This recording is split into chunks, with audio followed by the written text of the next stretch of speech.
The High Court will be asked later today to quash the original inquest verdicts of accidental death for the 96 victims of the Hillsborough disaster.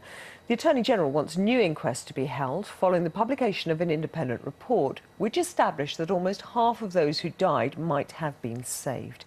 Well, let's go over to our correspondent Sophie Hutchinson now. She's at the High Court in central London. Sophie, tell us more what we expect to happen.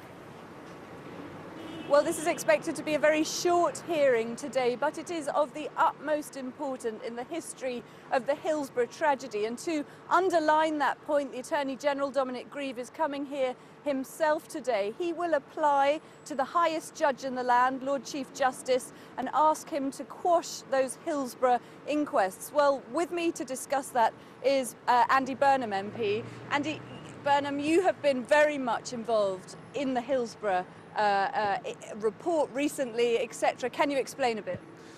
Yes, I mean, I called for the establishment of the Hillsborough Independent Panel, and people remember the 20th anniversary 3 years ago of the Hillsborough disaster, and the events since then have been things that we could never ever have really imagined. But of all the events, today is the most significant. Today we stand within reach of having the verdict of accidental death removed from the official record, and it's just not possible to put a value on that for those 96 families. And of course, that accidental death, there have been question marks over it since the report in September because of new medical evidence.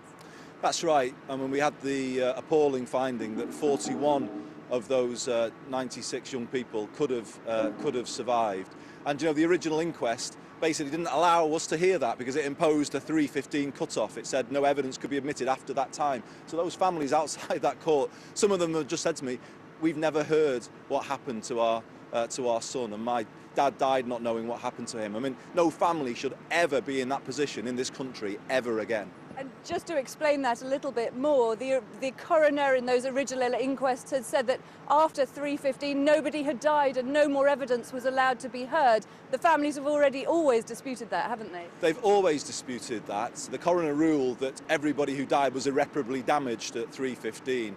And Anne Williams particularly never accepted that and fought. Whose son had died, of course. Whose son had died, and took her fight all the way to the High Court.